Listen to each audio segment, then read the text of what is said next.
ini loh ini ya, jadi kasta di Bali ya, kasta di Bali itu kan diciptakan oleh Belanda memang. Artinya disekat di kotak-kotak.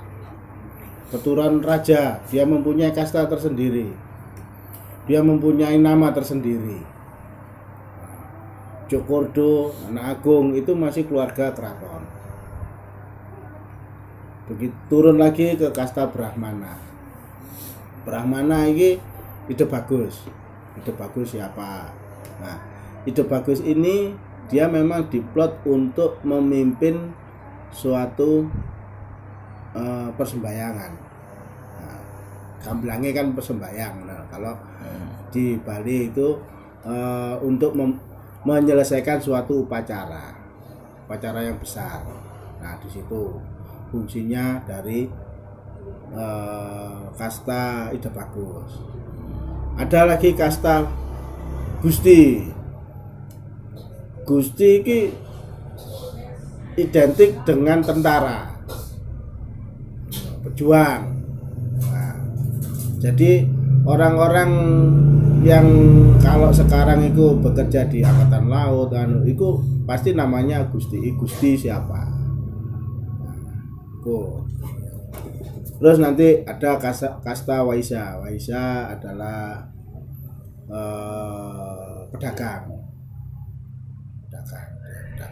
Wes pokoknya yang punya toko masuk nang kasta Waisya. Dan ada kasta Sudra yaitu kasta petani. Ini diciptakan oleh Belanda memang untuk mensekat semua pergerakan dari orang-orang di Bali. Tapi di Bali diambil hikmahnya, diambil poin terbaiknya. Seiring dengan berjalannya waktu, akhirnya kan semua ini kan akhirnya tidak bisa bertahan pada posisinya masing-masing kan. Contoh seperti kasta seorang raja, lemah.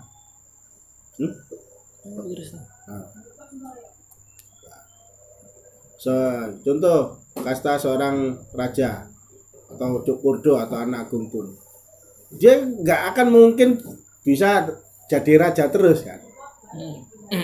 Dan dia dituntut dengan biaya hidup. Oleh karena itu sesuai kemampuannya dia bisa bekerja. Dia kan akan mencari pekerjaan. Nah, kalau dia tidak mempunyai modal berarti dia ikut orang. Ya kalau punya modal dia jadi bos ya. Kalau tidak punya modal dan tidak mempunyai keahlian, akhirnya ikut orang. Nah, kebetulan aja orang sing sukses ini adalah seorang Waisya, seorang pedagang besar. Apakah juragan ataupun yang punya toko ini dari kasta Sudra ini harus tunduk kepada pekerjanya yang berkasta Cokordo? Kan enggak kan? Nah, itulah artinya kalau perbedaannya dulu dengan sekarang, yaitu di situlah sudah bergeser. Memang itu diciptakan oleh Belanda itu untuk memecah belah persatuan yang ada di kerajaan tersebut sebetulnya. Terus apa? Konflik terkait kasta itu. Konflik terkait kasta sebelum di bawah tahun 90-an lah memang masih sangat kental. Karena apa? Masih membawa aku loh anak agung gitu loh. Kamu itu harus tunduk sama aku. Padahal anak agung itu tidak mempunyai pekerjaan. Benar. Dia sendiri untuk menghidupi dirinya sendiri nggak bisa. Tetapi ada seorang sudra yang kaya raya iso ngono. Nah, kalau dulu memang harus tunduk karena saya yang tinggi, yang lebih tinggi kastanya. Karena itu ya itulah produk dari Belanda yaitu. Nah, tetapi dengan berjalannya waktu sudah mulai bergeser, akhirnya kasta ini kan sedikit-sedikit kan memang luntur. Tetapi dari sisi baiknya, artinya kan begini, memang satu di sisi keagamaan, artinya kasta Ide Bagus ini memang tidak sembarang orang yang bisa menjadi ataupun memimpin suatu upacara. Memang benar dia memang kastanya tersendiri dan harus dihormati itu karena dia yang menyelesaikan upacara ataupun keagamaan. Memang Ide Bagus, kasta di Ide Bagus itu tidak semua orang bisa menyandang predikat Ide Bagus. Memang dari turun temurun itu memang bisa karena itu memang istilahnya kan pengetahuan untuk menjadi seorang keagamaan yang mumpuni itu kan harus juga dari bibit yang baik juga. Coba mana anu nih. Terus sing terakhir itu lumayan ingin berkeinginan menjadi mangku. Misalnya tak analogikan jadi gubernur kan, jadi gubernur kan otomatis harus gowo dekengan partai sehingga orang tersebut itu menjadi gubernur tadi. Apakah di zaman itu ketika ingin menjadi mangku itu apakah perlu seperti itu atau dari kasta Ide Bagus sendiri itu gimana? Jadi begini, artinya kalau kita turun di pemerintahan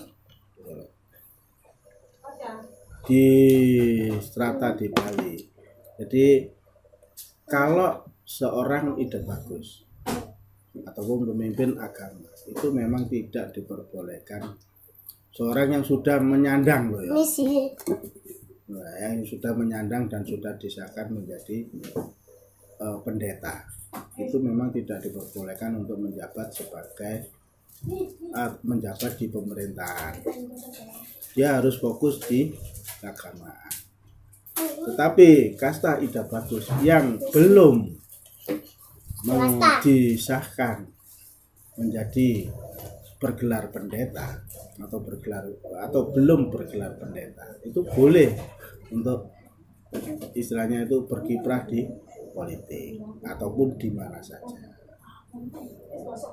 Begitu juga kalau kita di pemangku lebih di bawahnya Ide Bagus, dia menyelesaikan upacara tetap tidak bisa seperti Ide Bagus. Kalau kasta pendeta itu kan dia menyeluruh, tapi kalau pemangku ini dia ada batasannya. Jadi kalau pemangku untuk naik menjadi seorang politikus ataupun menjadi di pemerintahan itu memang tidak diperbolehkan.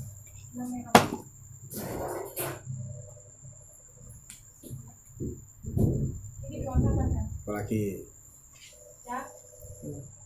naik kasta itu juga melihat dari leluhur.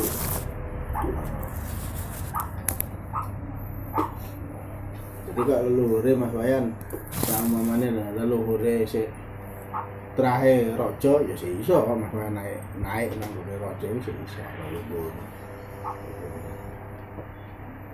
Tapi nek garis keturunan atau garis leluhurnya tidak ada ya gak iso. Jadi ono tambahan lagi masalah leluhur ya. Jadi itu yang artinya yang masih mengikuti dari kasta.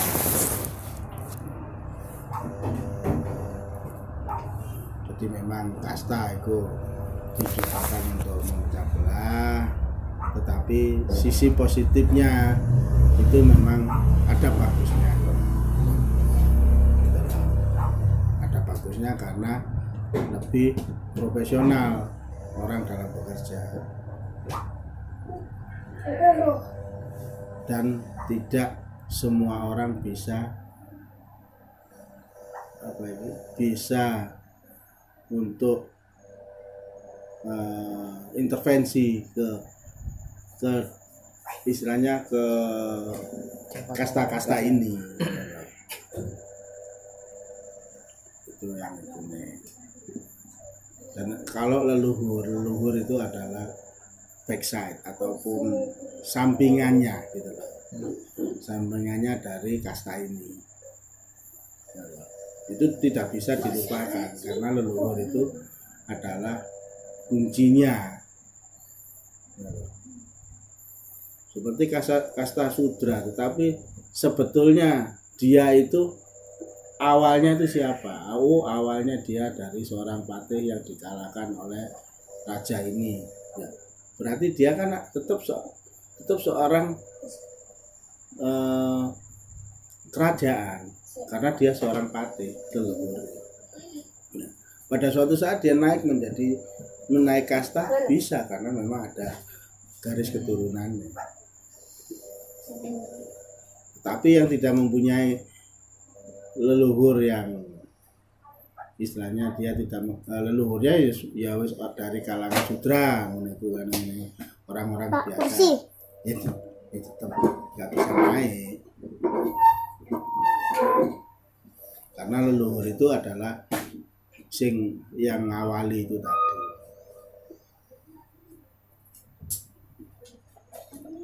Gimana ya? Stop sih.